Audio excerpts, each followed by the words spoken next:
Let's take a moment to remind ourselves of how fortunate we are to be listening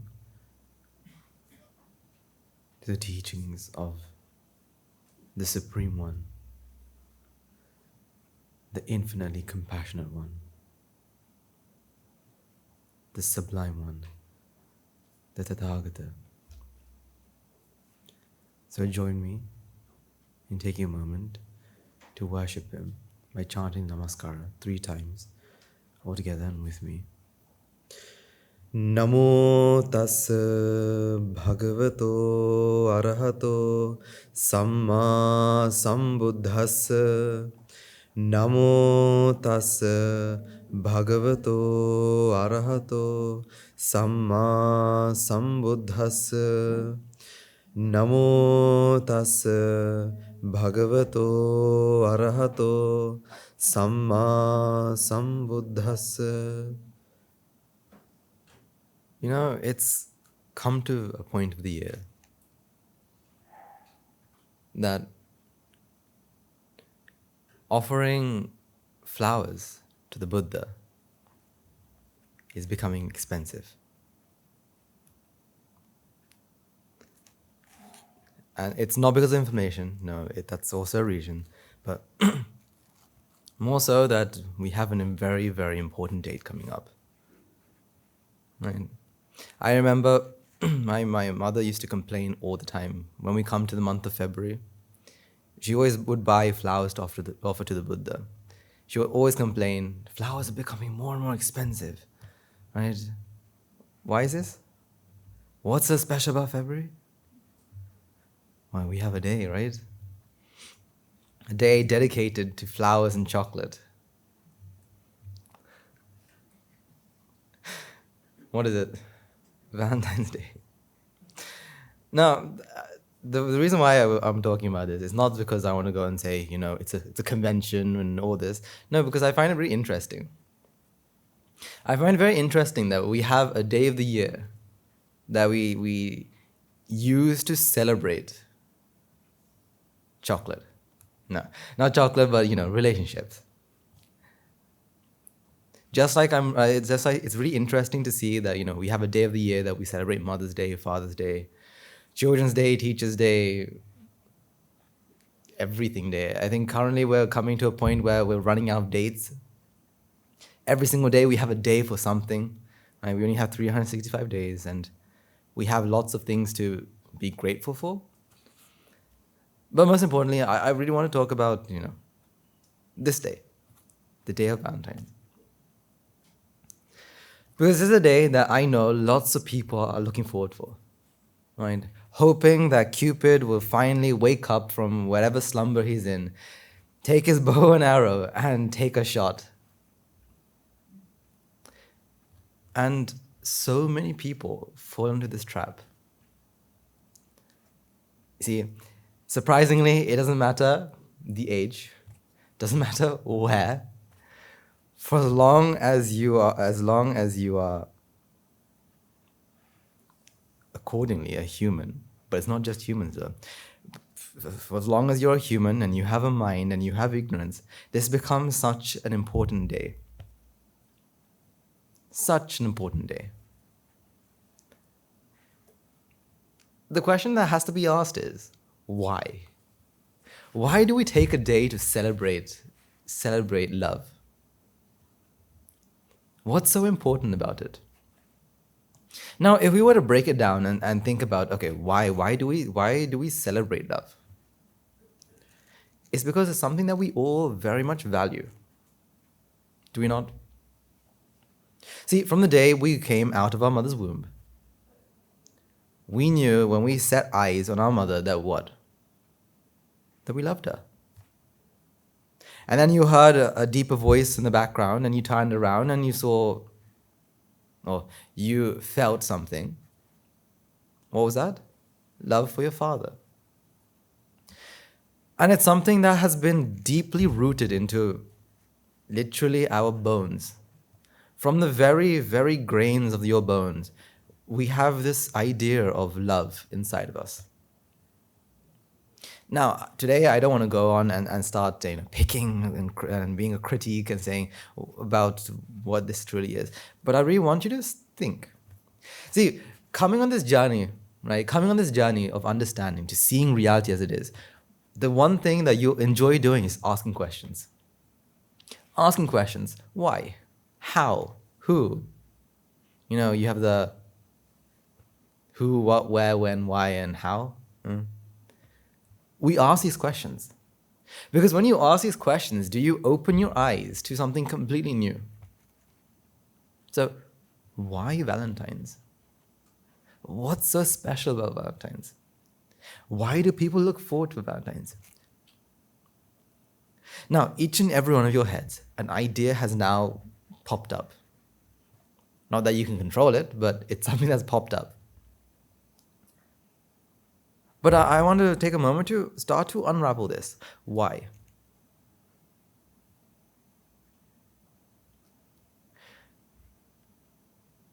Now they say, love is essential. That love is needed, it's a must in everyone's life.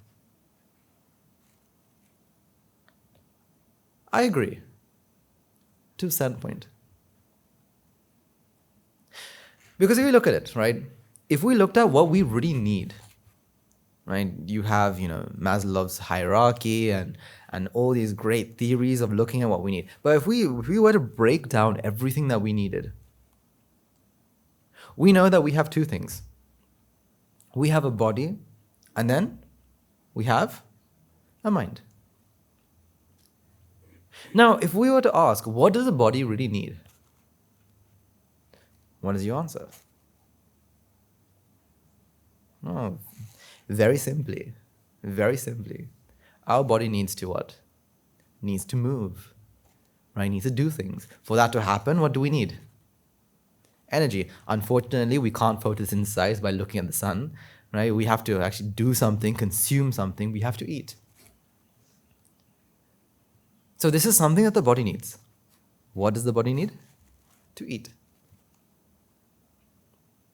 Now, I think we've as we've progressed, right, throughout our samsara, we've lost the meaning of food. We've completely lost the meaning of food. We've gone past the point of I'm consuming to have energy to the point that I'm consuming to experience the most amount of pleasure I possibly can. It's no longer am I full? It's do I enjoy the meal I'm having? We've lost the purpose of food. That we're eating for what? To have energy. To do what? The things that we need to do. But now it's, I'm going to cook a 9-course meal. Why? So I can enjoy, so I know I can cook, number one. Number two, so I can enjoy the taste. So that's one thing the body needs. What else? What else does the body need? Shelter. Unfortunately, we can't control the elements. No matter how well you think you can predict the weather, we cannot. Right? You can look outside and say today's not going to rain, but it will rain someday.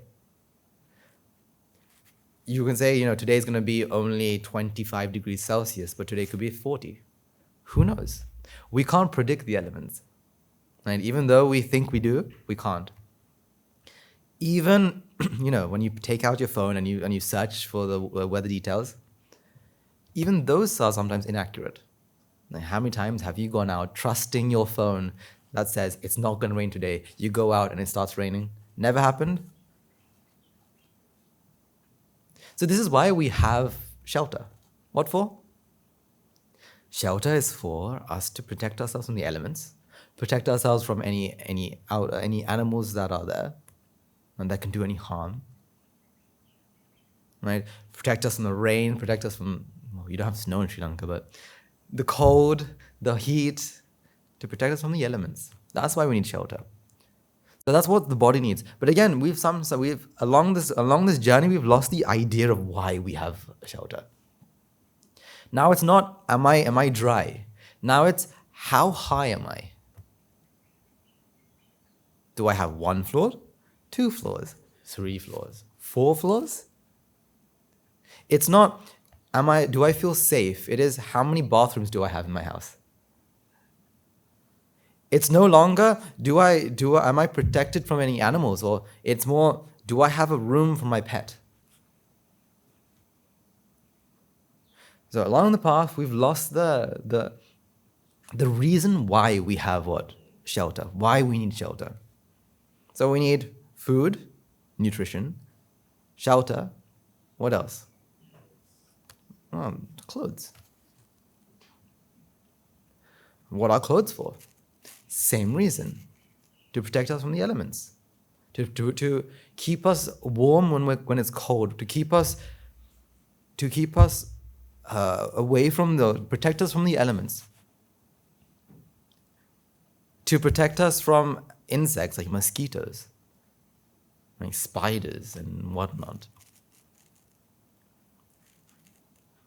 But again, along the path, we've seemed to lost its meaning. Now it's not, am I covering what needs to be covered? More it is, do I look attractive? It's not, do I feel comfortable? It is, how does this make me look? It's really interesting because as you go through, as we journey along samsara, we've lost lots of its meaning. Trust me, if you gave me a day, I could pretty much, take a moment to critique the fashion industry, right? To go and say, why do we do all this stuff? Why do we wear these sort of things? Like, for example, it's something that we may have all experienced, but I know I've experienced, is some clothing that we wear, we don't wear because it's comfortable. I was talking to some of our monks, and they've told me stories of their past. And one of them, which was really surprising, but it makes sense, had really liked skinny jeans. However, he wasn't, what's a nice way of saying this? He wasn't skinny enough to fit into all of them. And I kid you not, this is exactly what he told me. He would wrap his leg with shopping bags so the jeans can slip in, so he can slip into his jeans. But we've all been to the point where, when you're putting on some really tight clothes and, your foot doesn't come out of the hole and you're pulling and pulling and pulling. Why? Is it because it's comfortable? No, because you look in the mirror and you think, wow, I look good. You go around and people say, wow, you look good today. So we've lost the meaning of clothing. We've now come to the point where we're not thinking about whether we feel, whether we're protected by the elements. More that, do others find me attractive? So we've lost that meaning. And there's one other thing that the body needs. Well, unfortunately, our body becomes sick. Right? We have headaches, stomach aches, backaches, and aches everywhere. You also have, issues with genetics, which gives you things like diabetes and other health issues like cholesterol, and the list goes on. You have, I think, over 9,999 different illnesses that you can get, right? And therefore, we have what for this? We have what? Medicine. I think most people, we realize the importance of medicine. And actually thanks to the side effects, do we not abuse it? I know growing up, my parents would always say, taking a lot of medicines will ruin your liver. Right? So don't take lots of medicines. It'll ruin your kidney, so don't take lots of medicines. Those are side effects. However, most things that people currently abuse, substance abuse, they have come from medicines themselves. They've come from medicine themselves. It's just that people were addicted, right? It has an addictive nature. Therefore, people couldn't stop themselves and now have abused it. For example, there are people that I know of that abuse paracetamol.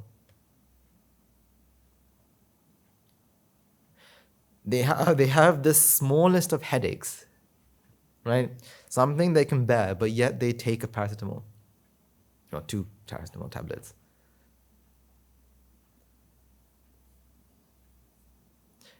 Not because it's painful, more because they enjoy the feeling of being pain-free. Like I know people who, even if they don't have a cough, will consume cough medicine. Why? I think I'm also a person who used to do this. Is, growing up you had like flavored syrups.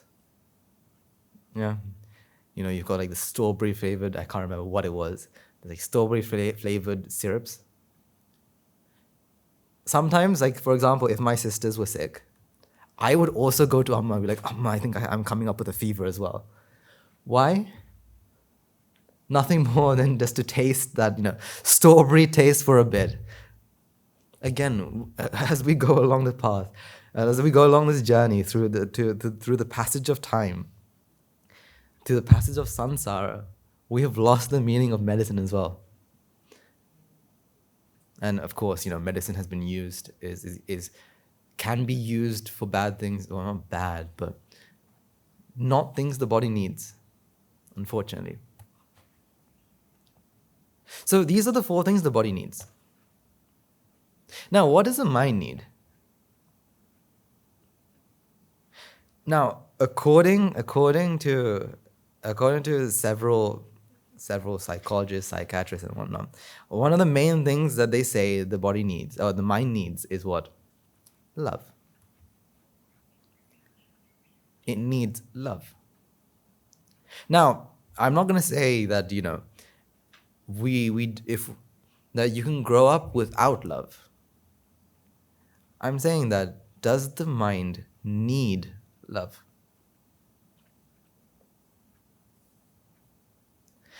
Now, no, this is okay. Don't get me wrong here. Now, I'm not someone who's against love, right? No one wants love. Let's fight against love. No, I'm not saying anything about that, because I know that it's very important. For example, they've had several experiments where,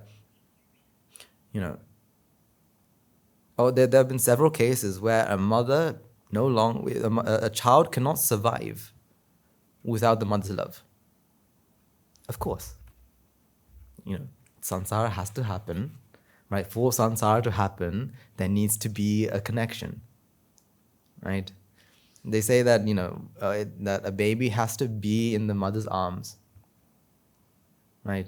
It's only once it's in the mother's arm does it get, when you're in your mother's arms, do you feel the pressure? And only when you feel the pressure do you realize that I have hands, I have arms, I have legs. So it's not me going against this, but I want to really ask the question, do we need love? Do we really need love?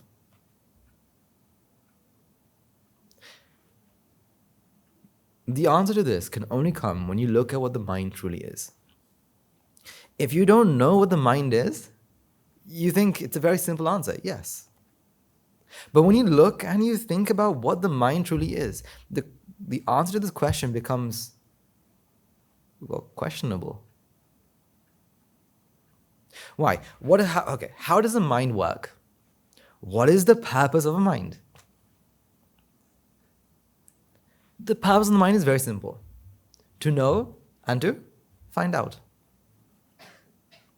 It's to know and to find out. That is the purpose of the mind, to perceive. Very simply. Okay. What can the mind perceive?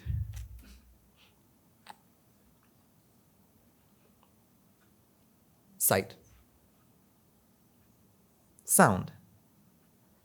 smells, taste, touch, and thoughts. What part of the mind can feel love?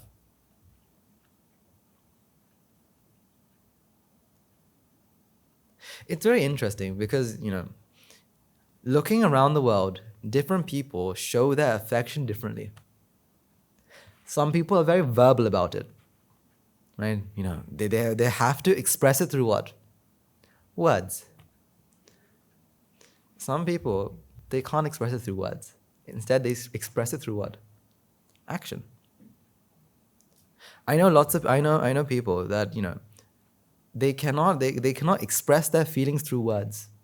So they'll never say to their child that, puta or dua, especially in very Asian countries. We don't hear this often. Is that, I really love you. We very rarely hear this. Because we're not people. The culture that we grew up in isn't a very vocal culture. It's a very physical one. Therefore, parents don't go and tell their child, "But I really love you." Instead, what do? Spend sleepless nights, sacrifice everything they have, expecting their child to be good. So different people express their love differently. And that can only be perceived by what? But we see, hear, smell, taste, and touch, and think. These things are what makes us feel what? Love. Now, this could be love in any way that you possibly want. Because today we're talking about Valentine's. It could be love in any way that you want it to be. But does the mind need love? It does. But not the love that you think. Not the love that comes into your mind when we say love. Not the, coming to the doorstep with a bouquet of flowers and a box of chocolate. That's not the love we're talking about. This love is different. This love could only be given by someone who understands what love truly is. Can only be given by someone, or can only be shown by someone who knows who you truly are. It cannot be given by anyone else. And what love is this? What love is this? This is the love of what? This is the love, or the noble love. In other words, metta. Noble love. Because if you really think about this, when we talk about what love truly is, and again, I'm not here to critique love, right? I don't want to go into this because that's going to cause lots of people to, really, not really, because it's something that we don't really talk about, really. It's not something that we talk about because it's something that people have deep rooted into their hearts. So I'm not here to critique it. I just want to ask some questions. You give me the answers. I don't want to give you answers. I want you to think about these. So, like I was saying, love isn't something that can be given to you. It can only be shown. Different people show it differently. But yet we all feel the sense of what? Affection. However,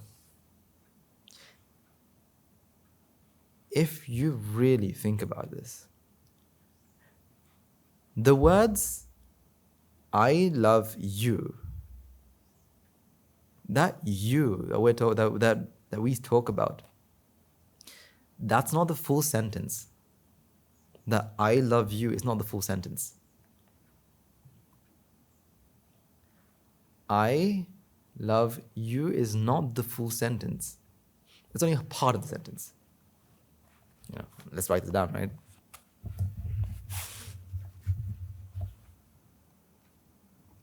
Unfortunately, we don't have pink. The best color after pink is red, right?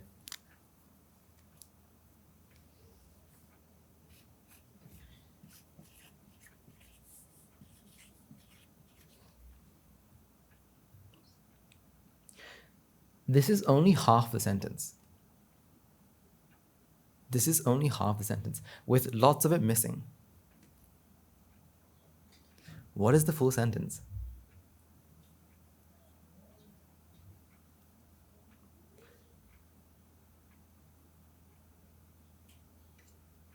There's another 4 words that we have to add to this. Another 4 words.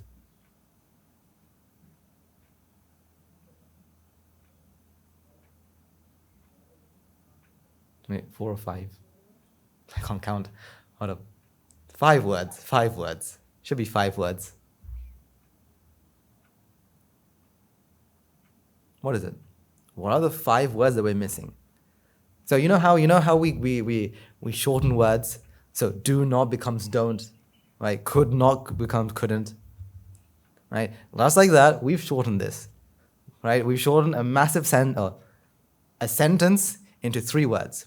What is the full sentence? See, the opposite of red is green, but green is a good color, so we're going to use black. See, colors are very important. Because colors exist, right? That's why it's important. So what is the full sentence?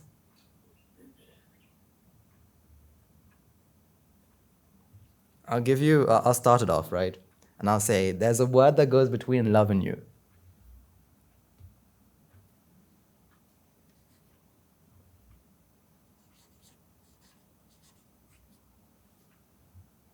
What?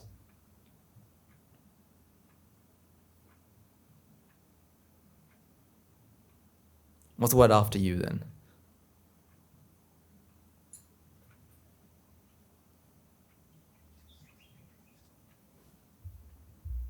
There's 2 other words. There was just 4. I was right. I can count.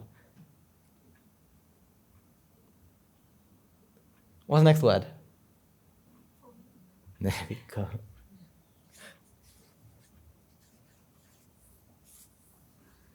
The most important part. Because it's not what you do. It's not what you do. It's what you do for me. So, to shorten it all, we say what? I love you. But if we were to expand it, I love what you do for me. It's very interesting because this is what we've come to understand what love is. I like, I get flowers. I like that. Every Valentine's Day, they come with a box of chocolate, right? I love chocolate. Even if you don't like chocolate, you like the idea of giving, right? You like gifts, right? No matter what it was. Even if it was a chocolate that you don't like, the idea of giving is something that we enjoy. We like presents.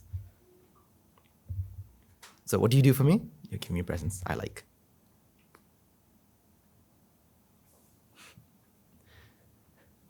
Because this is what we can perceive. This is what the mind can actually perceive. What? Sight, sounds, smells, taste, touch, and thoughts. You make me feel what? Cared for. You say nice words. You smell good. You make good food. But this is what it is. I love what you do for me. Now you're going to say, but this is really selfish, right? I mean, it's not just for me that I enjoy. They help other people. They help other people. I like that. They're very nice to other people. I like that. Even though they are nice to other people. Why do we like it? Because what they're doing makes us feel what? Good. For example,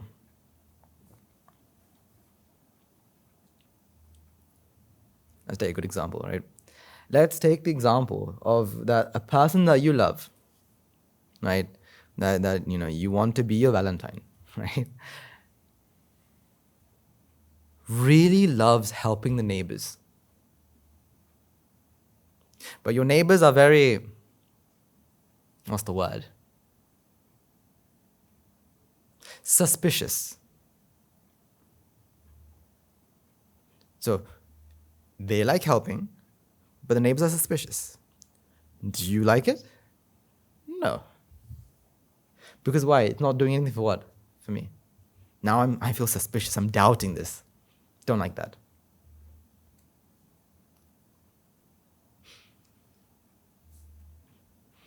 Because if we were to truly ask, what is the underlying reason for all of this? It's the feeling that the other person can make you feel what? At the very last layer, the very bottom layer, the reason why we say this is because the other person makes you feel what? Makes you feel what? Makes me feel me. Makes me feel me. Makes me feel acknowledged. Makes me feel special. Makes me feel protected. It makes me feel cared about. Makes me feel loved. I'm just saying, makes me feel.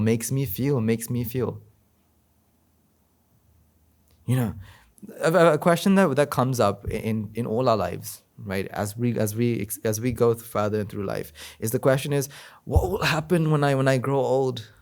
Who will look after me? You see those films where the couple grows old together, right? Sits on the porch, right? Sipping on their tea together, and you think, wow, I wish I could have something like that. It's because we have the sense of we have the sense of uncertainty of what? Of what? What the future will hold. Do I want to be lonely? I don't want to be lonely. I want to have someone with me. I want to have a child that can look after me when I need it. Again, this isn't something that you love about them. It's something you love that they do for you. So, the words "I love you" holds the massive feeling that you're doing something for me. This is what we've come to understand love to be about, and this is the trap that I want to say almost everyone falls into. Almost everyone falls into, because they don't realize what they don't see. They don't open their eyes. They don't see what is truly happening. Unfortunately, in society, in this day and age, we are coming to see that, we say that we're evolving, right? We're evolving to become greater people with massive technology, right? We have AI, we're going to the moon, and we've got spaceships, and we've got all this stuff. But while we are evolving with technology, we are de-evolving or unevolving our mental state almost. Because the things that we did, or the things that we how do I phrase this in a very nice way? Because I have to think about that, don't I? The things that were culturally accepted before, or culturally rejected before, are becoming more normalized. Thanks to the era of the internet. Thanks to the information era. So, just as, back in the past, People used to fall into this trap in their early 20s. Nowadays, people fall into this trap in their early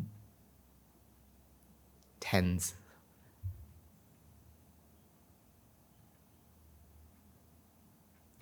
Because we don't, because we don't understand what this truly is. Before, at least.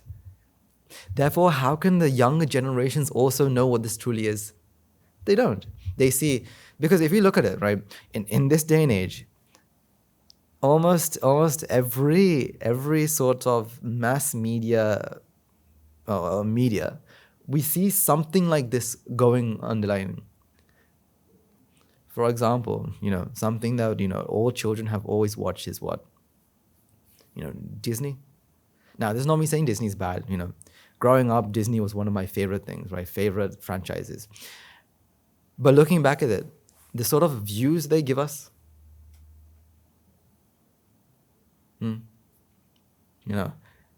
I remember watching Cinderella, right? Sleeping Beauty.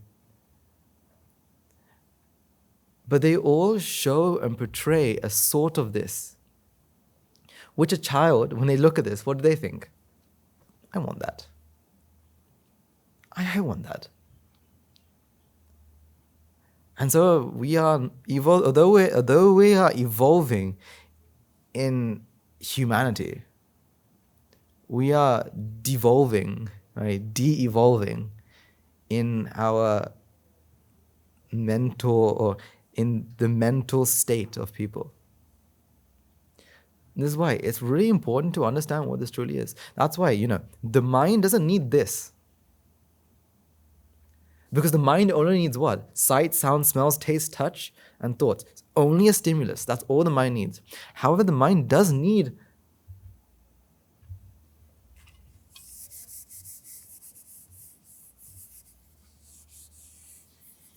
this, but not in that form. It needs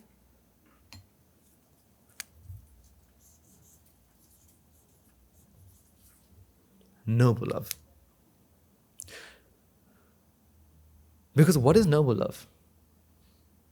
Noble love isn't I love what you do for me. It is I understand. I understand. It's not I love I love how you do this for me. It is I understand. That is what noble love is. It's I understand. I understand what? I understand who you are. I understand what you're doing. Because once a person has noble love,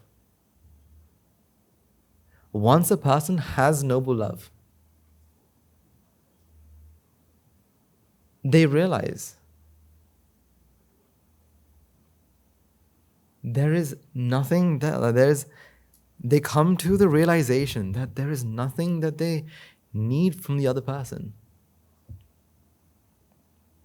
Because because what relationships are about, it's about depending on another person, right? If the other person's sad, what are you supposed to be? When the husband is sad, the wife has to be? When the wife is angry, the husband has to be? When the wife is angry, if the husband's happy, what happens? What happens? What happens? Nothing happens. They live happily ever after. No, then it becomes a battlefield, right? A field like guns filled with words, right? Harsh words. And, one thing leads to another, and then you finally regret what you've said or done. Because you're dependent on the other person. Something that you can really think about is that not noble love, but what normal love. What normal love is almost the exact same as what? A business deal. I will do this for you. However, you have to do this for me. If you don't do this for me, I will not do this for you. That sounds very like a professional deal, right? You go to like two businesses coming together and say, okay, I'll supply the bread if you supply the jam. If you don't supply the jam, I will not supply the bread. Right? And that deal is off. That is exactly what a relationship is. I will call you this if you call me that.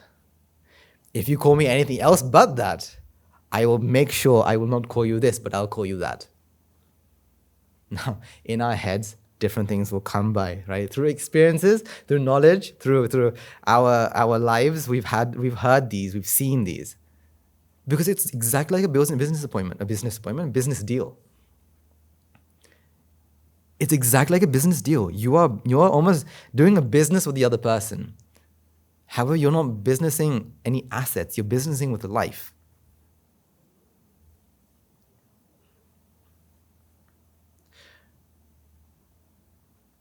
You have to listen to my entire story. And I will listen to your entire story. If you don't listen to my entire story, I won't listen to yours. Or if you don't tell me if you don't listen to my story of what I have done through the day properly, right, and answer my questions, right, I will not be calling you this. It's a business deal. It's very common, isn't it, that one of the partners, they have something really important to say. If the other partner does not respond correctly, what is this? It turns into what? Why don't you understand what I'm feeling? You see, this is the thing, right? What we don't understand is this is entirely talking about what they're doing for me. If you're not listening to me, I'm not going to do this for you. But that's love. That's normal love. We're talking about noble love. What is noble love? Noble love is the ability to give not the person, but the mind. What? True love, or the understanding. The understanding of what? Of who they truly are. Because the only people who can give noble love are the people who understands who you truly are. Who are you truly? I am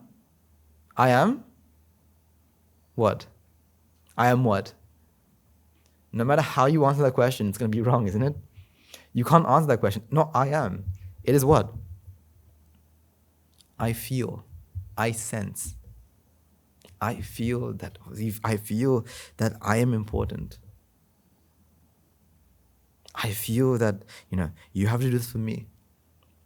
A person who gives noble love is someone who can understand who you truly are. Understanding that you're a mind. A mind, unfortunately, with ignorance. Therefore, because of ignorance, what do we feel? Or what does that mind feel? That mind feels what? The mind feels dukkha. Now, when we talk about dukkha, we're not talking about, suffering, right? We're not talking about, old age, sickness, death. We're not talking about, losing loved ones or anything. That's not the dukkha we talk about, because the Buddha doesn't come to this world to talk about this dukkha. The Buddha does not come to this world to explain that, if something doesn't go your way, you'll be angry. I think of, 5-year-old knows that. A 5-year-old knows that, if something I don't like, if Amma gives me broccoli, I don't like it. A 5-year-old knows that. But what the 5-year-old doesn't know is why. Why does it feel what? Me. I.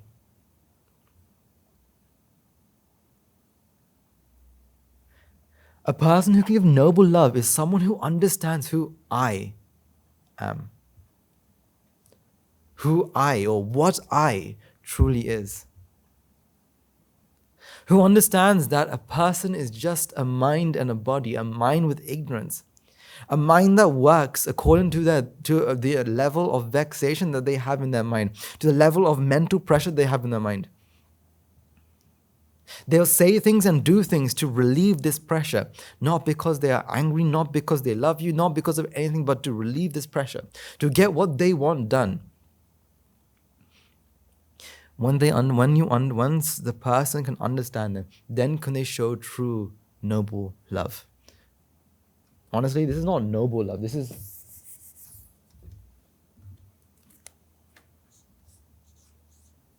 true love. Because this is what love truly is. This is why love can only be given by someone who understands what love is. Love can only be given by someone who understands what love is. If they don't know what love is, how can they give it?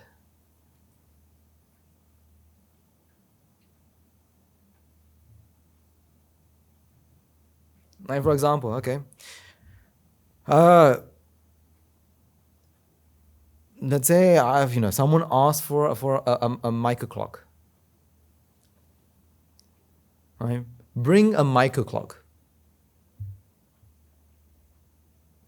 Come on. Who knows where the closest mica clock is? Who knows where you can purchase a mica clock? We don't. Because we don't know what it is. How can you give it to someone? How can you own and give it to someone if you don't know what it is? Just like that. If we don't know what love is, how can you give it to someone? That's why, for Valentines, understand what love truly is. Understand what love truly is. And not to fall into the trap of society. Not to fall into the trap that society places so beautifully, right, on a bed of roses.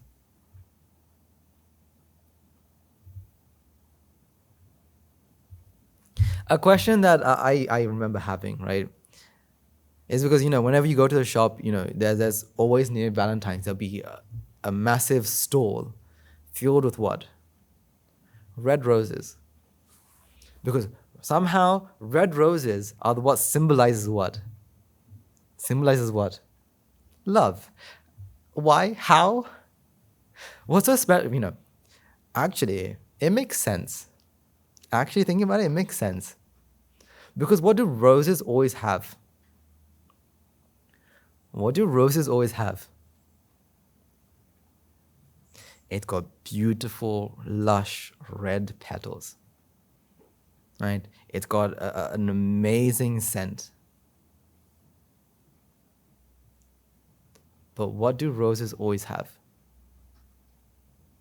Growing on its stalk.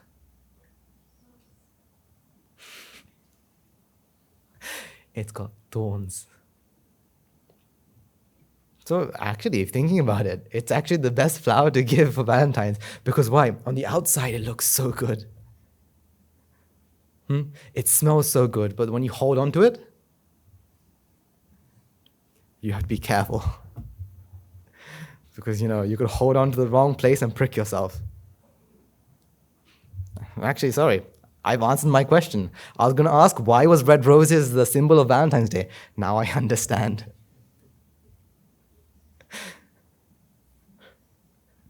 Now I understand. It's because of the thorns. Of course.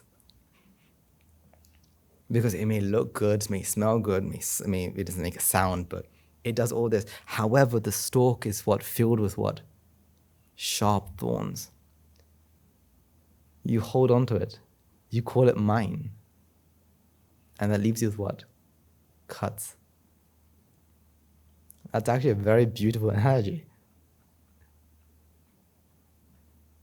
So, I was going to ask, literally 2 seconds ago, I was going to ask, why is red roses a symbol of Valentine's?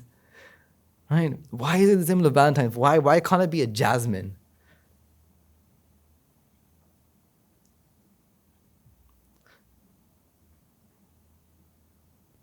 This is the thing, we fall into this trap.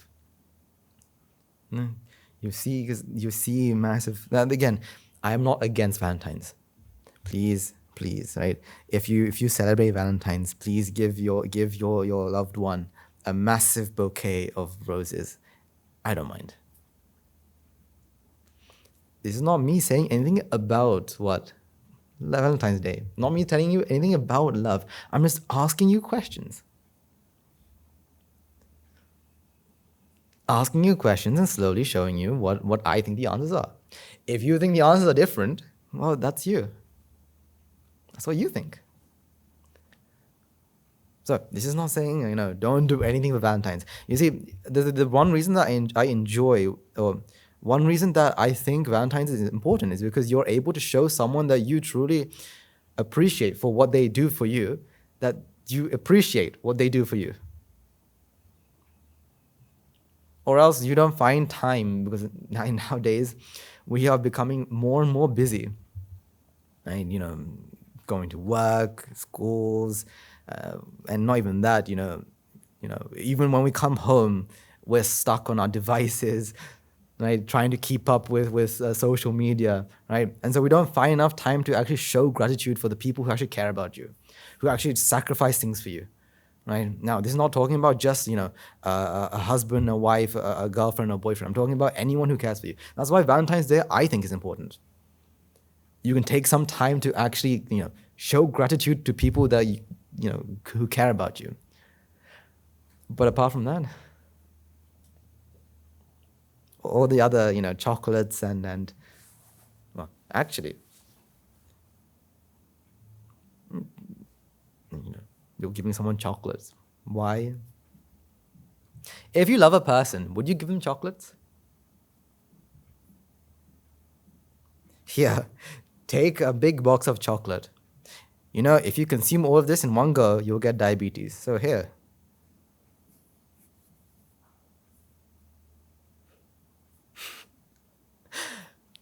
These are the questions that should be coming through your minds. See, Valentine's Day is not wrong. It's a very good day to ask questions, right? What true love truly is. What true love truly is. The idea of, love at first sight. Love at first sight, you see in these movies, right? Two people, they come together, they look at each other and they're like, oh my God, this is my soulmate. This is the one made for me, right? I have to have them in my life. If we looked at love at first sight with the lenses of reality, what is it? Love at first sight, what is it? What is it that, what in reality, what is actually happening here? What is actually happening here? Here's where you see my amazing drawings. Unfortunately, I can't draw humans to save my life. So I'm going to draw a stickman. There's a person, right?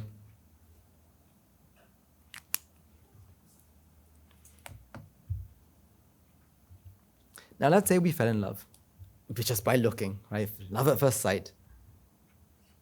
What are we falling in love with? What are we actually falling in love with?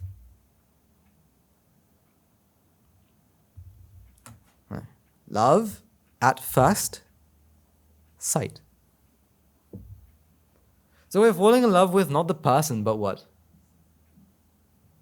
Now, when we talk about sight, what are we actually talking about? What can you really see?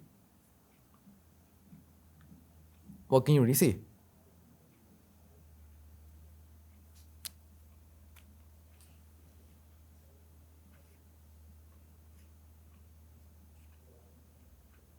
They're wearing some red shirt. Right? They're wearing a red shirt. What can you see? Well, what can you perceive? They're wearing a what? A red shirt. Right? Let's give this person hair. See, I have amazing drawing, you'll see. Right?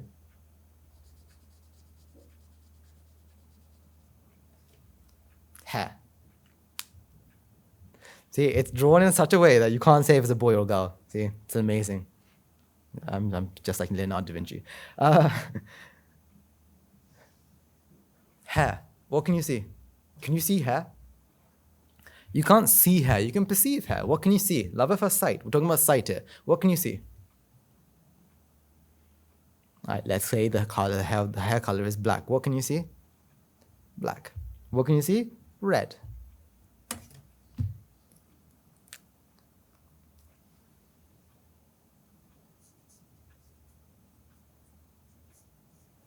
They're wearing green jeans, or that's blue, because jeans are normally blue.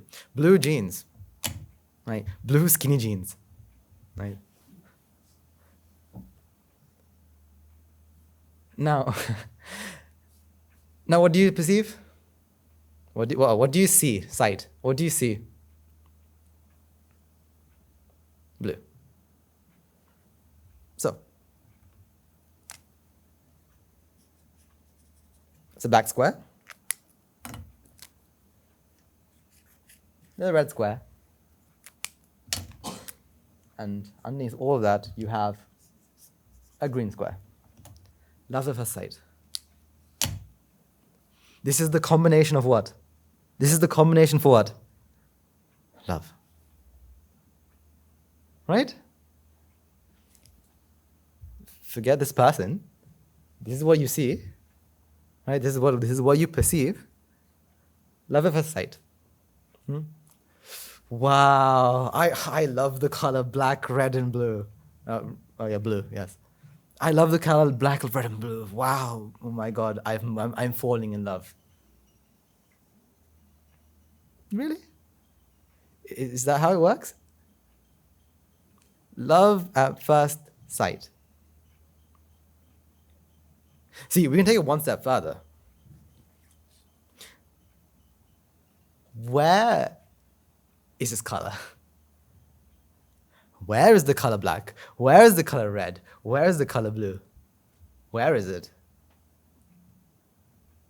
Where? Where is it? Coming from that person, right? Coming from that person, right? You know, their hair is black. They're wearing a red top and some blue skinny jeans. It's coming from them, of course, because they have got black hair, right? See, once you enter the journey of Nibbana, right? Once you come to this journey, everything becomes. You have two feelings. Either you feel like this is like a joke, right? Like, it's almost like a joke because you think, okay, where is this color actually coming from? The black is coming from their hair. Hair? Okay, let's say let's do something else. Let's give them something.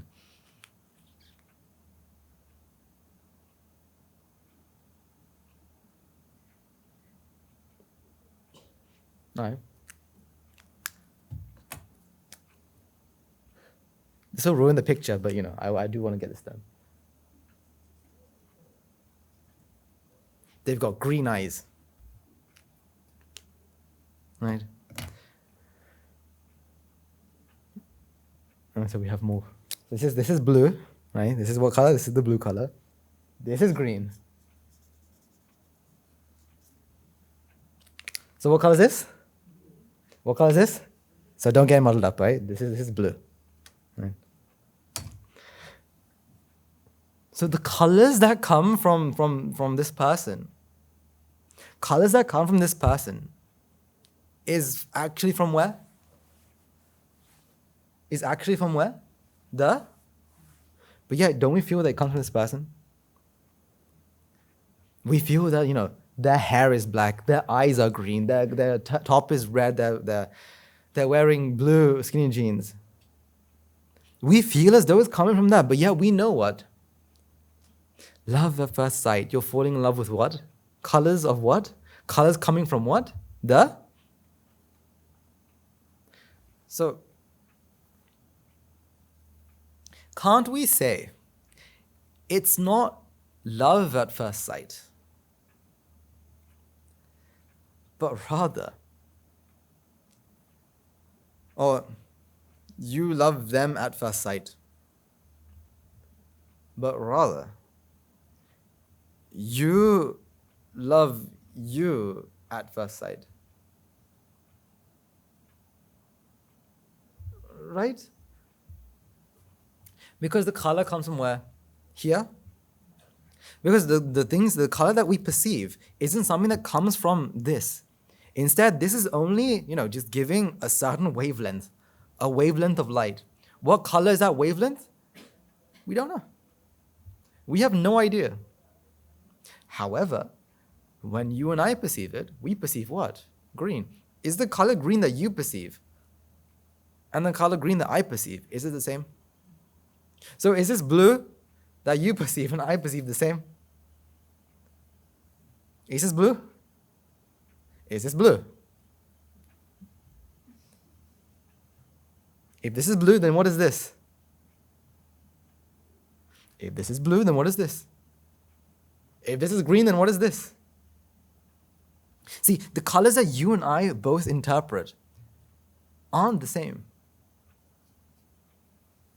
They aren't the same. Something that I've wondered, right, is how do I know what the color red truly is? Like, how do I know that, my eyes are showing me exactly what red is? For example, on cameras, especially like on smartphones, you can invert colors. So black becomes white, white becomes black. And if you take a picture with inverted colors, you look at it and you think, what is this? I remember I used to scare my sister by taking photos of her using the inverted and showing it to her, and she used to get really scared because she'd be like, "That's not me. It has my outline, but the colors are wrong." But then my question was, well, how do I know that I'm seeing the world in the right way when actually what I'm seeing is inverted? So in other words, how do I know that I'm seeing red, not green? And this is green, not red. How do I know that? The only way I can actually confirm this is if I went and asked you. Is that how I can confirm it? If this is red, if this is really red, I can only confirm if I asked you, right? But how do I know that what you're seeing is the right one? For example, there are some people who are very, very sensitive to color. There are several tests online, colorblind tests, right, where you look at it and you try to find the different shades. I've known people who couldn't pass 3, and I know people who can complete it and still find difference, subtle differences. Why? Because their eyes work in such a way. How do I know what I'm seeing is right? No, because this is not giving green. This is giving a certain wavelength. Our eyes are interpreting it and sending it as electrical impulse to the brain. The brain takes it, puts it together, and sends it to the mind. The mind says, I'm seeing green. But is the green really coming from this? No, green is the perception that the mind makes. So when you fell in love with this person, love at first sight, what are you falling in love with? Your perception. In other words, what is your perception also equal to? What do you also perceive with when you perceive this? What else do you sense or feel? So instead of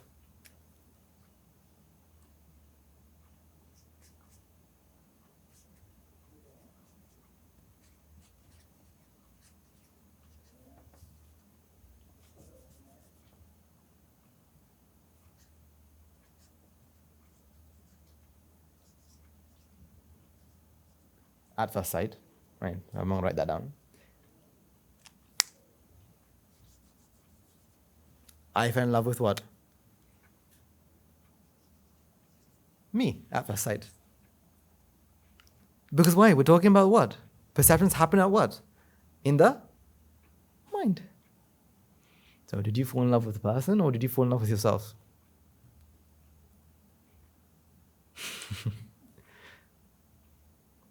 I will sacrifice anything for me. I will do anything for me.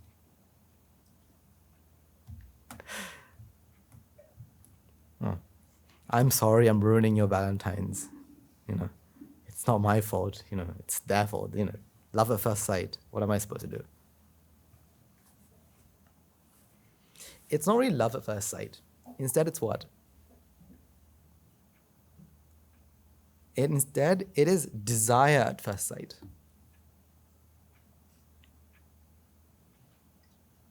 It's not love at first sight, but desire at first sight. Because what people have started to, started to not remember what love truly means. And they've substituted love for the idea of desire. Unfortunately. I want them. I must have them. But what is true love? Love isn't about loving them. Love is by understanding their mind. That this mind is what? This mind is what? Has ignorance. Thinks that, that they can be happy if this happens. But yet they fall into the same trap. The same trap. Because of ignorance, they have what? Jati. They have the sense of self. Because of the sense of self, what happens? Day by day by day, every single moment that passes, they have what? Jara, Marana, Shoka, Paideva, Dukkha, Domana, Supayasa. And the 11 great fires follow. 11 great fires follow. What are you supposed to do? That's why we have to be compassionate. That's why a person who practices noble love or true love has no enemies,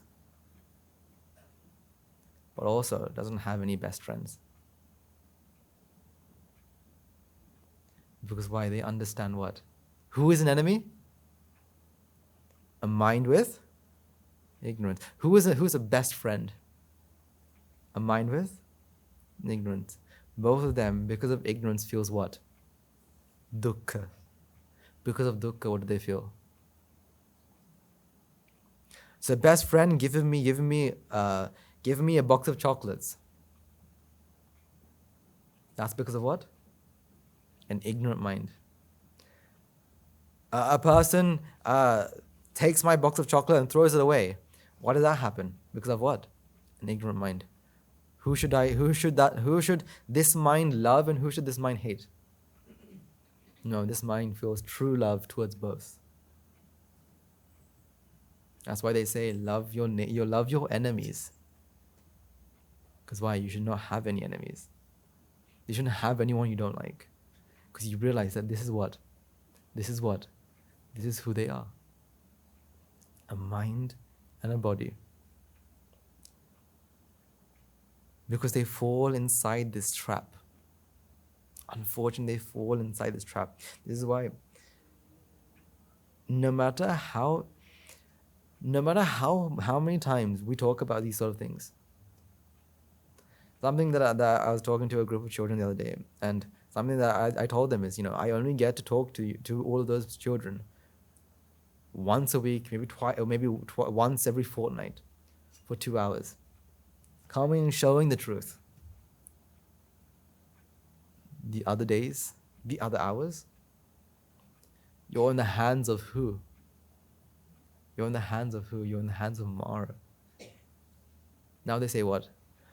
You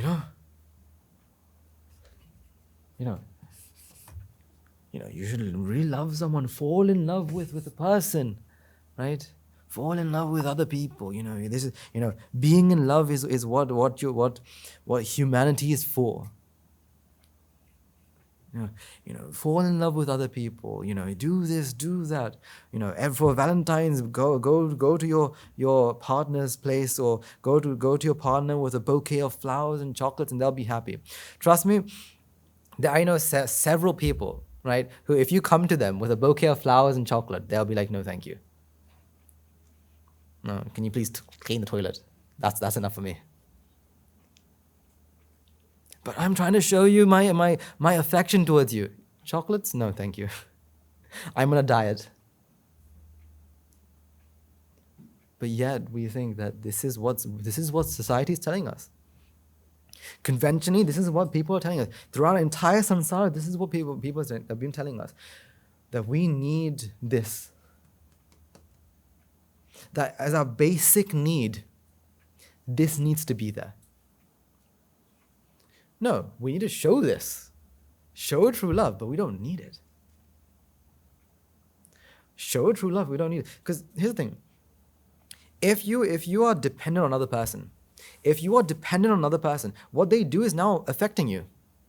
Now, whatever they say, you're judging. That's why, it's not just any sort of relationship. You can say one word and it ends it all. Think about this. As you're going to school, sometimes with a friend, you say something wrong and they decide to end the friendship there and then. Just because of a word. Because why? They are dependent on you. You're dependent on them. By just saying something, they are changing because they're judging everything that you say, everything that you do. But a person who shows true love, what can you do to change their judgment of you? What can you do to make them feel less true love? That's why, anyone who enters the gates of the monastery, no matter who they are, no matter what they've done in life, right? It doesn't matter. Each and every one of them gets what? Each and every one of them gets what? True love. In other words, unconditional love. Now, they say the only people that can give unconditional love is what? Is who? Is a mother to their children, right? Is a father to their children. That's the only people who can give unconditional love. But isn't their love also conditioned?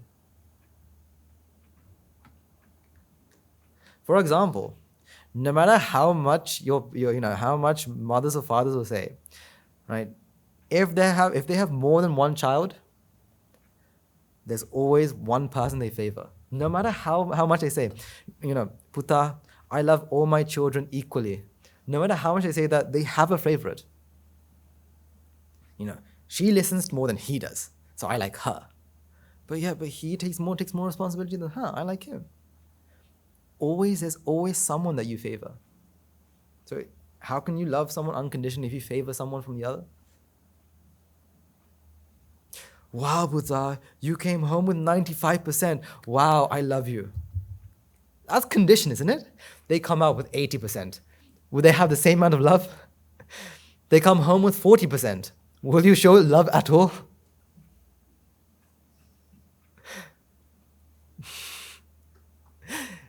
Is that love conditioned or unconditional? That's why, when on Mother's Day or Father's Day, when your child comes with a card that says, Amma, thank you for being the best Amma in the world, and you think, wow, I really love my child. That's also what? Conditioned. Because of this card, are you feeling this amount of love? See, if there's a because, that means it's always what? Conditioned. See, at the very basic, Dua, I love you because you're my child. Because. Because means what? It is conditioned. The hospital calls. Sorry, we had a bit of a switch up. You got the wrong child. Now what? What are you going to do now? I love you because you're my child. Again, this is the only people that can give unconditional love is the person who truly understands what love is. So, mothers, fathers can give unconditional love only when they understand what true love is. Only when they understand what a mind truly is. Only when they understand what an ignorant mind can do. Only then can you show true unconditional love. Until then, your love is what? Conditioned. See, our Maitri isn't just words. Noble metta is not just words. May I and all beings in all worlds be free from samsara. It's not just words. Noble metta, right, or loving kindness, or noble loving kindness, it is a feeling. A feeling that can be that you can use with words. A feeling that you can use with actions. A feeling that you can use with thoughts. They say to live with Maitri like a vehicle, like a car. Traveling from place to place, what do you use? You get into your car. Going from place to place with yourself, use loving kindness as a vehicle, as a car, as a van, as a bus, to go from place to place, to show or to feel this compassion towards each and every one of them around you. See, Valentine's Day isn't the day that you show one person love. Valentine's Day should be a day where you show everyone your true unconditional love. See, that's the thing. You don't need a day for this. You don't need a day, a specific day. The government doesn't need to come and say, February the 14th. That's Valentine's Day, right? Good. Still remember. February the 14th. We're officially going to name this Valentine's Day. From this day onwards, everyone will buy a bouquet of roses and a box of chocolates to give to their loved ones. Now we can earn lots of money. We don't need a day for this to happen. But having a day is good. Because only because we have Valentine's Day can we talk about stuff like this. So is Valentine's Day bad? No. It's a day that we can actually show our noble metta to not just one or two people, but to everyone around us. Not just to a singular person, but to each and every person around you. Again, it's not just people, is it? We're not talking about people here. Love isn't just for people. It's for what? All sentient beings. Sentient in what sense? All beings that feel sentience. All beings that feel sentience. In other words, what are beings that can feel sentience? They are minds with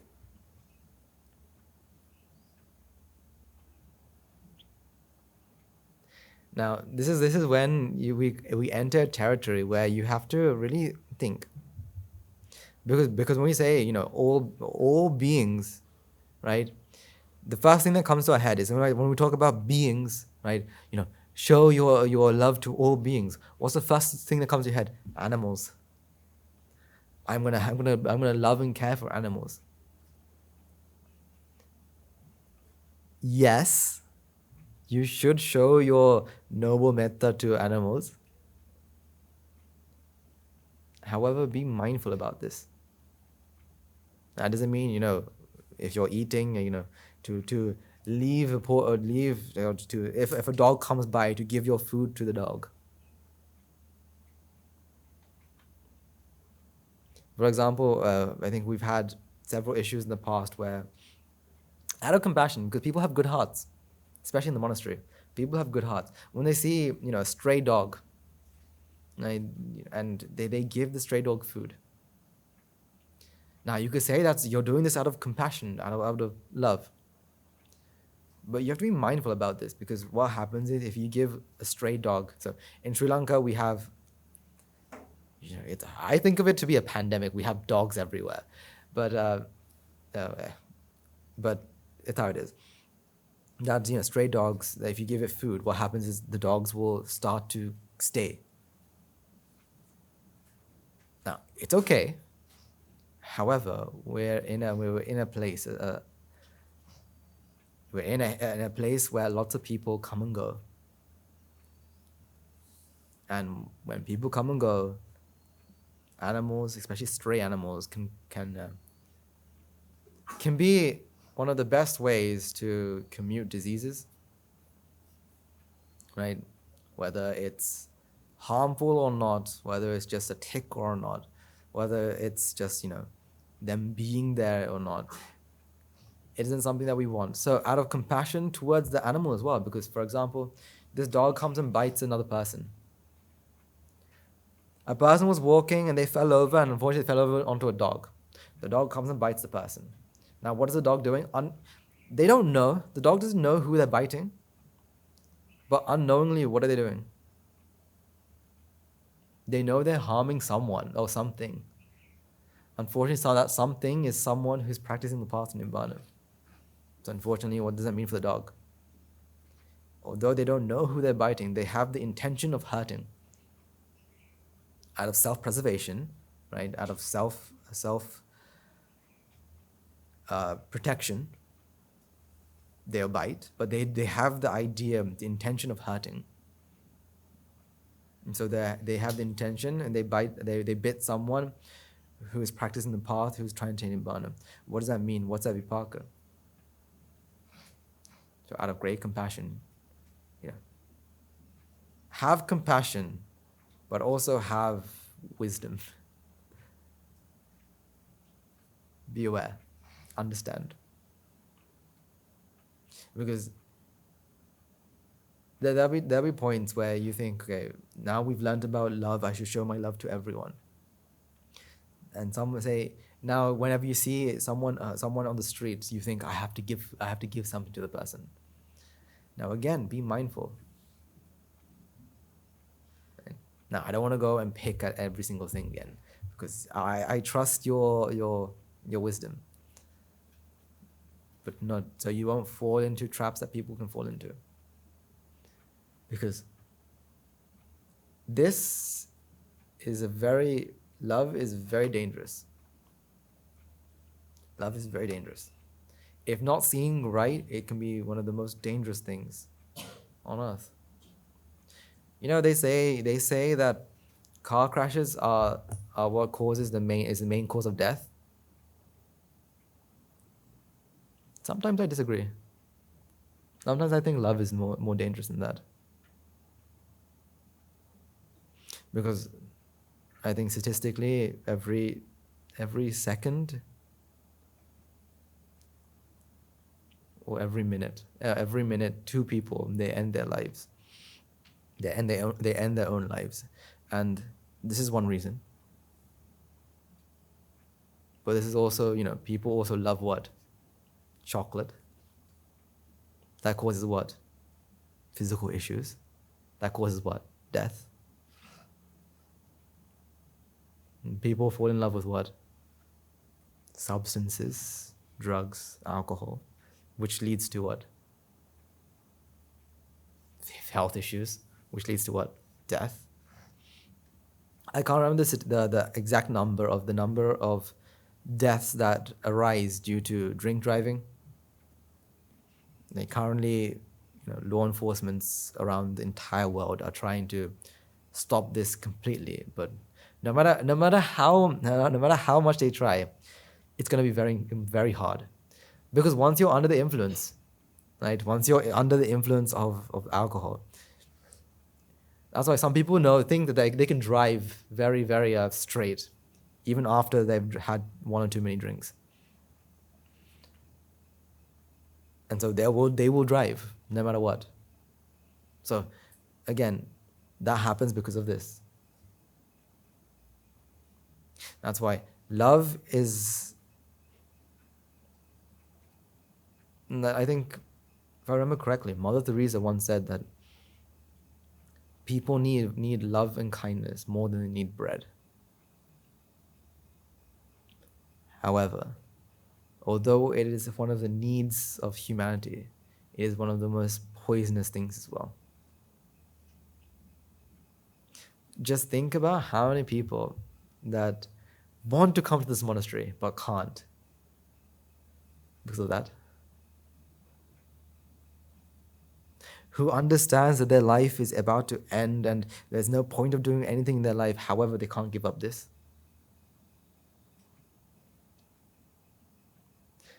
This is Mara's greatest weapon. Second greatest weapon, I think. In my eyes, it's the second greatest. The first one is sleep. Second is love. That's my opinion. Others can disagree. But love. It's one of Mara's most powerful weapons. Because once you feel that this other person is the source of your happiness, right? You can't let go. I've been with this person for 5 years. How can I end it now? This is why, people who, we hear statistics of, domestic violence, right? And always the person who's getting the abuse would say, I want to leave. However, I've been with this person for 15 years. How can I leave them now? Why? Because of that they're willing to put themselves through immense amount of pain, right? Immense amount of stress, immense amount of grief. For what? That's why love is a need and essential for humanity. But not love as in the normal love, but love as a noble love, true love. But unfortunately, the only people who can give true love are people who understand reality.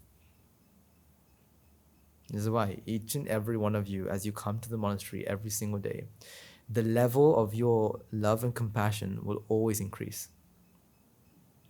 I can't remember who said this, but the boundaries of your heart, the people that you love, the more you practice the path, that boundary increases. So first it'll be your child and your family. And then as you understand more and more, that grows a bit bigger to your friends and extended family. And that grows bigger to the people around you. That grows bigger to people in this country. That grows bigger to people in this continent. It grows bigger to people in this world. And it grows bigger to people in this 31 realms of existence. And it grows bigger to every single beings in this entire universe. The more we practice the boundaries or the limits of how much of the people that we love grows bigger.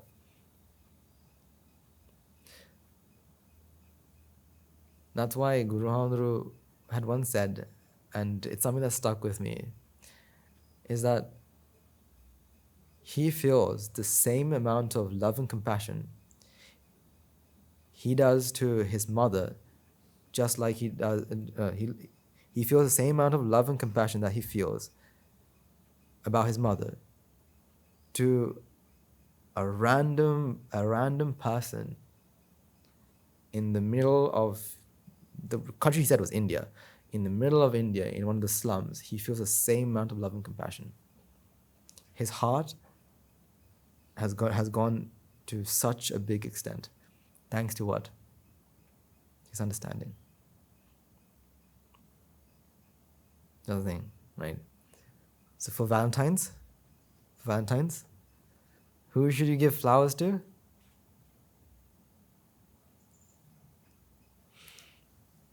For Valentine's, who should you give flowers to? To the one who deserves the flowers. The one who truly deserves the flowers. The one who shows true love and compassion.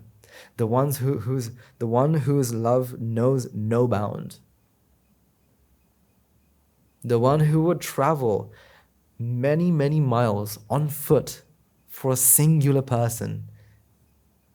You could almost say in the name of love and compassion.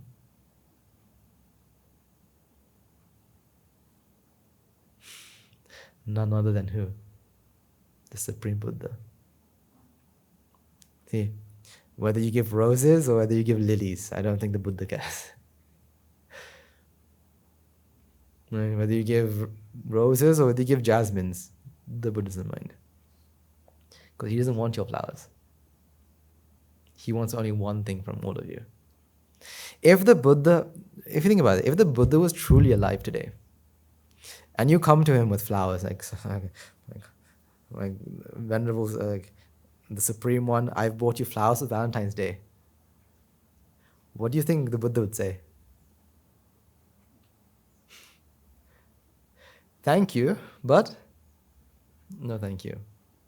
The only thing that you can do to make me fully, to make me, you can't make him feel happy, but to make him proud is what? By extending true love to others, to all sentient beings. So for Valentine's Day, what should you do? Offer your flowers and chocolates if you want. Right? If you have chocolates in your cupboards, right, that you want to give to someone, right, you can give it to the Buddha, because he's the one who truly deserves it. Because the Buddha, like the more you come to understand the reality of the world, the more you realize how amazing the Buddha truly is. Yes, he passed away 2,500 years ago. Yes, all he did was he preached many, many thousands of sermons in his lifetime. But the more you understand, the depth of the Dhamma. Me and a couple of our monks were talking the other day, and we were explaining how we were talking to each other and discussing how the Buddha's Dhamma is like a net. Now, when I mean a net, I don't mean that it's like a trap, right? I mean a net as in the fact that every single point is connected to one another. That every sermon, every sutra that he's ever preached is connected to each and every one of them in one way or another. That's why they say the Buddha's Dhamma is perfect in the beginning, middle, and end. Because no matter where you start, you end in the same way. No matter where you start, you end in the same way, with understanding the reality of the world. No matter what sutta the Buddha explained, he's trying to explain the reality of the world. So you can get rid of what? Ignorance. His teachings are perfect in every sense of the word. His teachings are perfect in every sense of the word. That's the thing. Like, the more you understand the Buddha's Dhamma, the more you realize how amazing the Buddha must have been. Now, when we talk about the Buddha, we're not talking about a person here. Because we've gone past talking about people. Because who is the Buddha? We've gone past that. Because what is the Buddha? What is the Buddha? This ability to preach and understand the what? The reality of the world. And that's why each and every one of us, it has, in one way you can think of it like this, each and every one of us has a growing Buddha inside of each and every one of us. As we continue on our journey to Nibbana, we have a growing Buddha inside of us. So the thing, if we're talking about the quality of the Buddha, not a statue, not a person. If I even say he, it's not a he, it's not a it. Okay. Who owns the quality of love? Who owns it? He, she, it, they, them. Who owns the quality of love? Who owns the quality of compassion? He, she, it, they, them. Who? But in convention, we say what? The Buddha. In reality, what we mean is what? His qualities. So that's the thing, right? So today we went across and we start talking about just about Valentine's and love. See, I want you to think about this, and especially not for most of you, because you will live in the monastery, right? But especially for those online, because I know countless people who are stuck in the trap, right? Thinking that their only refuge is what?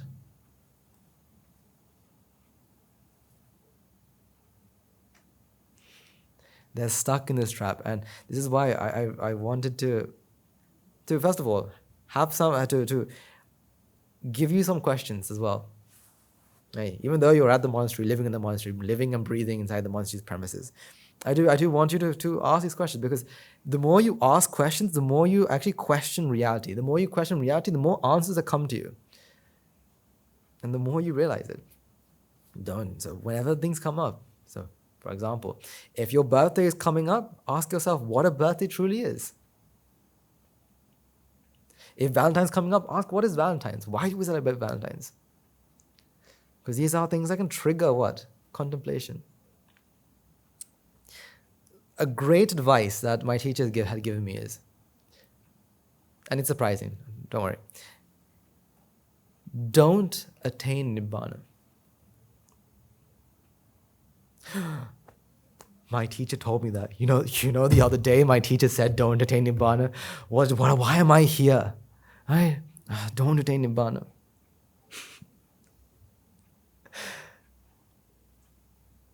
Because we're not trying to attain Nibbana, because you can't attain Nibbana. What are we trying to do? You can't make fire. Right? You can't make fire. What can you do though? What can you do? Put the causes together. Create the environment for it. So don't try to attain Nibbana. What should you do? Create the environment for it. See, if we're too drilled down and thinking, how can I attain Nibbana, you won't. Nibbana is something that you can do. All that can happen is the environment, the causes come together, and it will come to the effect of Nibbana. All you can do is what? Create the environment. Literally, I went to him and said, I was like, there are some occasions that I can't contemplate. How can I contemplate these occasions? He said, don't worry. Don't worry. Don't attain Nibbana. Just don't attain Nibbana. Just every day, just do these things. Just do these things. That's all we have to do. Don't attain Nibbana. Sounds very contradictory, right? Don't attain Nibbana, do attain Nibbana. Some people say do, some people say don't. What should we do? Just put yourself in the right environment. Once you see it to be cause and effect, it becomes really, you really understand this. For example, if you don't understand what anicca is, what should you do? Create the environment. Go and ask a person, what do you think anicca is? Because if you're standing there thinking, I don't know what anicca is, like, no deity is going to come down and say, this is what anicca is, right? It's not that it's going to pop into your head. No, you have to go and ask. Right. Set aside ego, set aside your pride, and go and ask, a 3-year-old. No, not 3-year-old. Don't ask a 3-year-old. But ask someone who knows, who you think knows. If you think, I can't, I have a reluctance to contemplate, then put yourself into an environment surrounded by people who what? Continuously poke you and say, are you contemplating? What are you contemplating about? At the end of the day, they ask you, no, I really wish I can show you a box. I think Guru Nanak may have shown this box many years ago. But one of our teachers had asked one of his students every single day to write a Dhamma point and give it to him. And he was his teacher, I think 3 years ago maybe. And I kid you not, the teacher has, how to say, this long, this wide, and I think this tall box filled with what? Dhamma points. And it's not like it's been thrown in there. You know how you can neatly place, so he uses the same type of paper, so everything's very neat and tidy. And it's been stacked in such a beautiful way that literally you can't stick a finger in. Just filled with what? Dhamma points. Just because the teacher said, by the end of every day, right, or whenever you possibly can, right? If you can't do it today, if you can't give it today, give it tomorrow, but hand me a Dhamma point every single day. And I swear, if I could show you the box, you'd really realize how much of the environment has changed. Now, so I know this monk very personally, and I can tell you how much he has changed. It's been 3 years, and yet he still does it.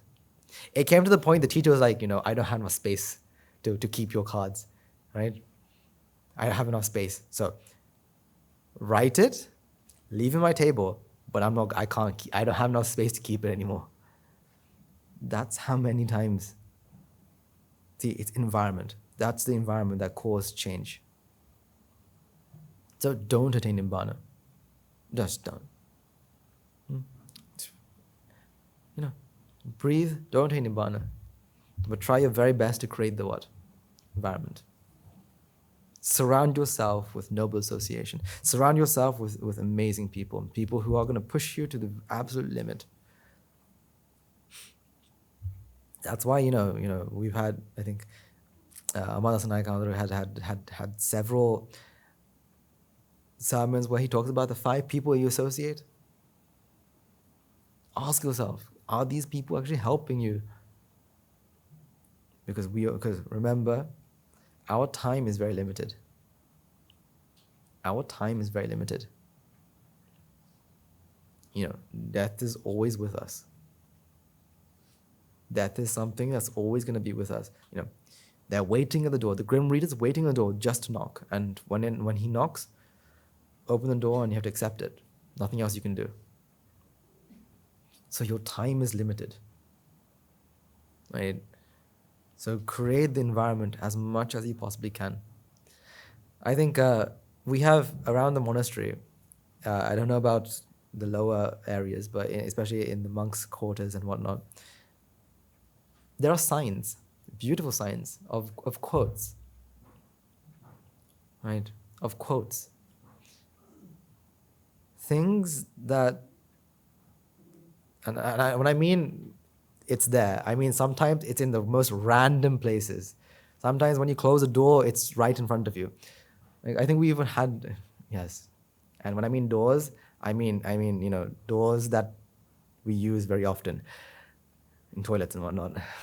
Like you close the toilet door and it's right in front of you. And these signs are things that, trigger what? Contemplation. Like for example, the other day I saw a board, hung on a tree. how did I see it? God knows. But I saw it. And it said, it literally said, who are you? That's what it said. Who are you? Now, if it was a random person coming to the monastery and sees this, they'll freak out. Why did someone write, who are you on a tree? But for us, what is that? Something to help us contemplate. You look at that and you ask, who are you? On trees, on walls, on doors, everywhere we're trying, that our noble association is trying to create the environment to help us what? Contemplate. See, this is why don't attain Nibbana. Don't try to become unconditionally happy. Don't do anything but create the environment. That's all you have to do. Once you do it, that's it. That's it. And also we have a Dakineyo on next Wednesday. Popoya. Again, another great opportunity. For example, I feel like last Dakineyo was like literally last week, right? Every 2 weeks we have a Dakineyo, right? A massive event. I think as most of us live in the monastery, we sometimes lose its value because it happens so often. It happens every 2 weeks and eventually becomes, another Dakineyo. We had it last week. We have one next week, and we start losing its value. But we have to remember how rare this opportunity actually is. In your entire samsaric journey, how many Dakineyos have you done? Maximum, probably, I think at maximum, maybe now 30, maybe 40, I don't know. Your entire samsaric journey. It's literally like almost less than a fraction of a second.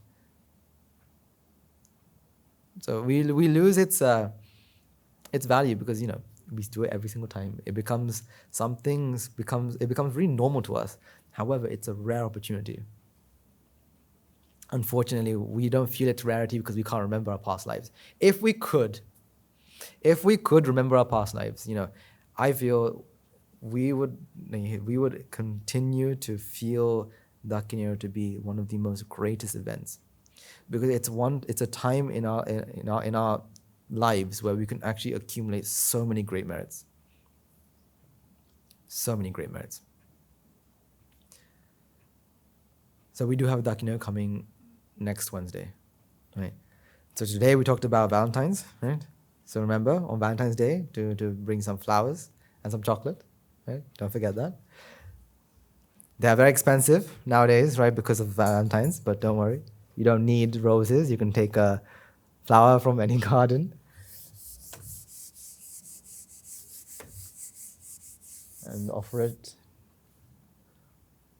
Offer your love to noble love.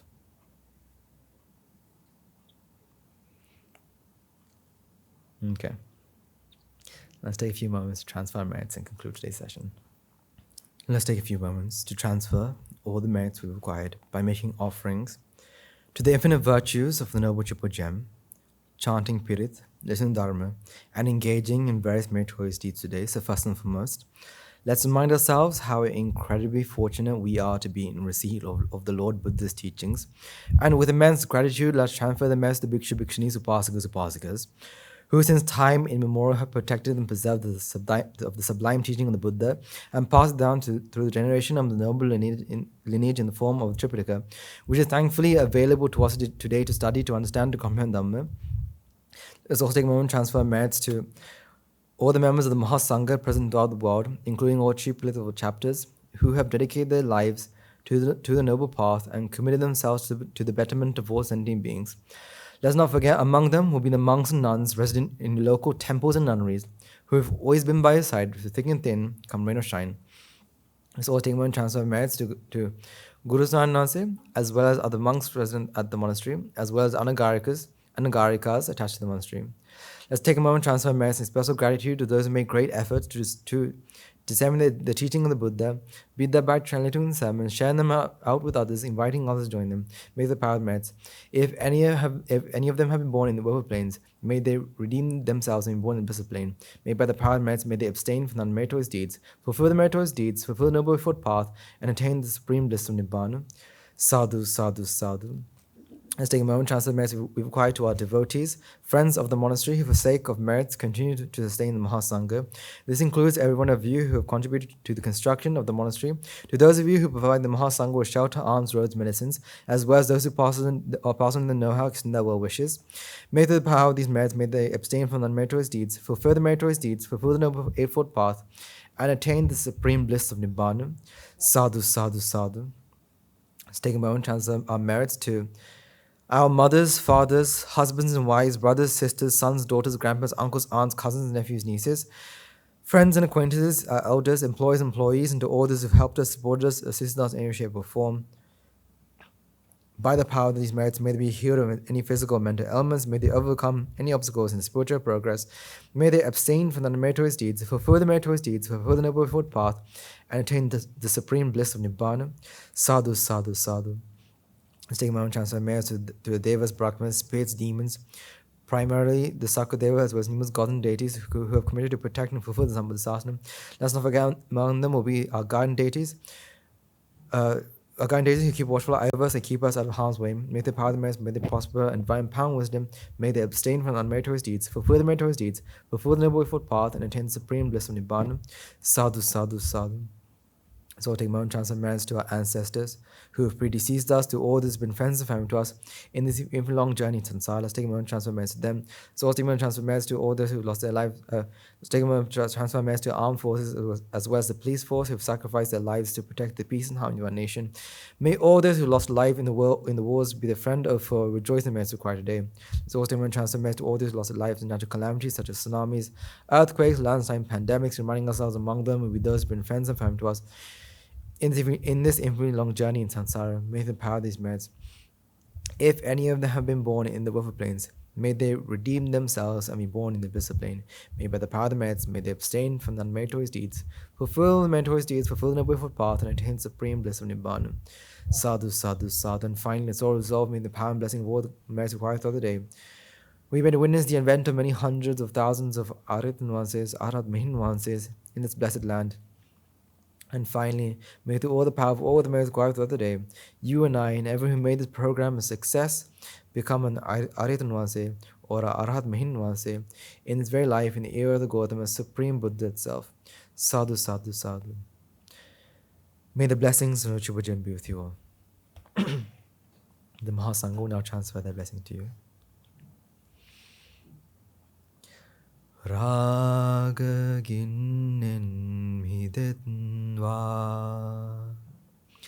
Dvesha ginnen midetva Moha ginnen midetva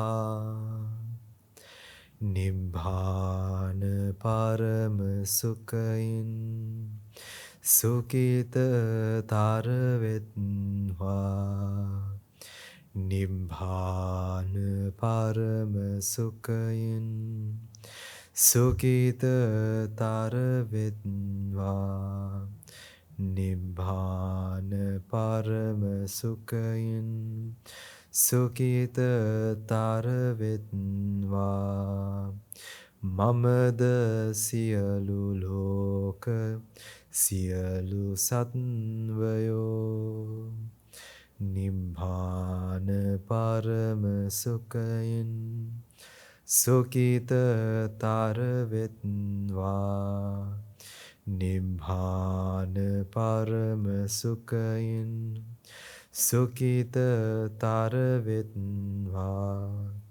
Nibbana parama sukhain Sukita taravetva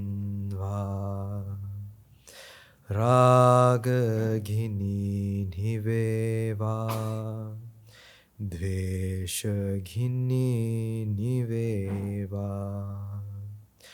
Mohagini niveva Nivan sapa labeva Nivan sapa labeva Nivan sapa labeva තුන්වන්ගේ සූසියනන්ත මහා ගුණ බැලෙන් සියලු ලෝක සියලු සත්‍යයෝම නිබ්බාන පරම සුඛින් සුඛතර වෙත්වා